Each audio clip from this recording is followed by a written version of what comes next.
সরকার এবং রাজনৈতিক দলগুলোর মধ্যে এটাতে বেশ ফাটল ধরে যে একটা কর্মসম্পর্ক থাকার কথা, পারস্পরিক আস্থার সম্পর্ক, বিশ্বাসের সম্পর্ক। সেটি ইশরাক হোসেনের এটি সরকার বিরোধী এক দফা দাবি না হলেও এটার মধ্য দিয়ে কিন্তু বিএনপি তার শক্তি দেখাতে চায়। কারণ অতীতে দেখা গেছে যে দলই বা যে সংগঠনই শক্তি দেখিয়েছে সরকার তার দাবি মেনে নিয়েছে। সুতরাং এখানেও একটি বিএনপির এই কৌশল থাকতে পারে। আর দ্বিতীয় হচ্ছে যে বিএনপি এই সরকার কিন্তু বিএনপি যারা এনেছে তার মধ্যে বিএনপি, তার মধ্যে এনসিপি, তার মধ্যে বৈষম্য বিরোধী ছাত্র আন্দোলন, এমনকি জামাত, হেফাজত, মানে অন্যান্য দলগুলো, বাম দলগুলো। এবং তাদের মধ্যে যদি এই এনসিপি এবং বিএনপির নেতারা এখন যে পরস্পরের বিরুদ্ধে যে অবস্থান নিয়েছে বা যে কথাবার্তা বলছে, তাতে তো মনে হচ্ছে যে একটা বহুদলীয় গণতন্ত্রের যে পরিবেশ, পারস্পরিক আস্থা এবং সমালোচনা হবে, কিন্তু একটা মাত্রা, মানে কোনোভাবেই মাত্রা ছাড়াবে না, শালীনতার সীমা ছাড়াবে না। কিন্তু আমরা কিন্তু দেখছি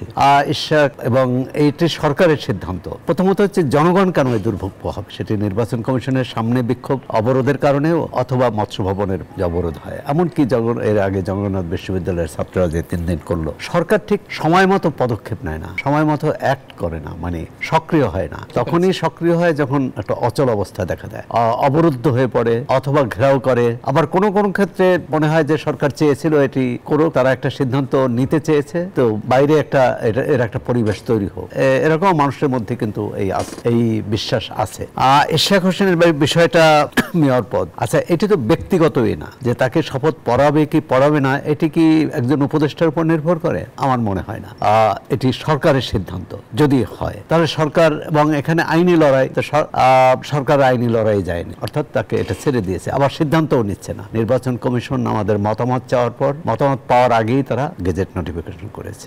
তাহলে নির্বাচন কমিশন একটা সাংবিধানিক প্রতিষ্ঠান, এখন তাহলে তাকে কিভাবে জবাবদিহির আওতায় আনা যায়, এটি একটি বিষয়। আমি তো মনে করি তাহলে এটি আইনি প্রক্রিয়ায় সমাধান হওয়ার কথা, যেটা হতে যাচ্ছে আশা করি কালকে।